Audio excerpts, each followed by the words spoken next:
Mortgage rates are still holding at some of the lowest rates we've seen so far this year. Are we starting to see any changes in the real estate trends we've been tracking in Portland, Oregon?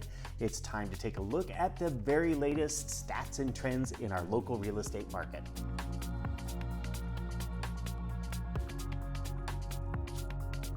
Hi everyone, RRMilligan here, bringing you the very latest in our local real estate stats and trends.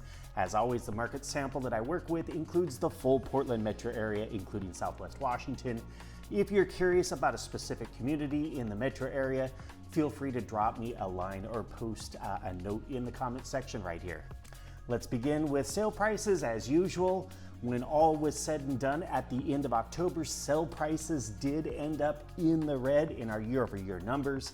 Looking at just October of 2024 compared to 2025, the average sale price ended up down about 0.6%, making this the fourth straight month that prices have slid. Just barely in the negative territory, but negative all the same. So how are prices looking at the start of November? Well, they were up by about 0.5% this past week. Of course, we'll have to see if this slight gain can hold through the balance of the month or maybe even pick up some steam. The supply of homes for buyers to purchase continues to fall. That is a normal trend as we head towards the holidays. Right now, buyers have about 16.2% more homes to choose from compared to last year at this time. That's better than the 16.9% we saw the previous week, and a lot better than the plus 30% that we saw pretty much for the first half of 2025. Buyer demand held pretty firm in our week-to-week numbers. In our year-over-year numbers, when we look at the number of new purchase contracts agreed to by buyers and sellers, we landed about 7% higher than roughly the same week last year.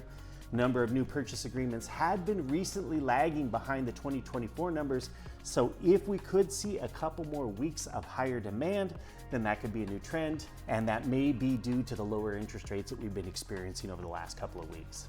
Speaking of mortgage rates, the 30-year fixed mortgage continued to hold for pretty much 3 straight weeks now.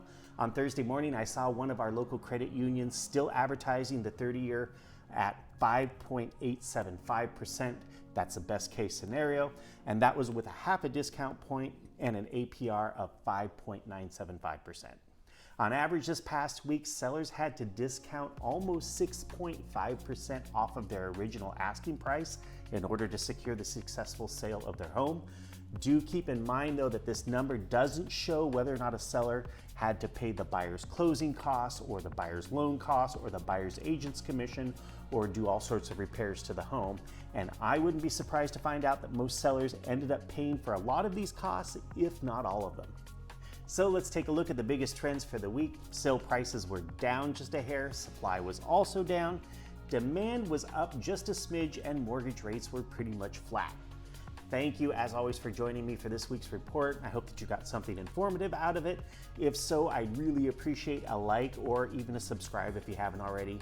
Have a great weekend, and I will see you right here next week.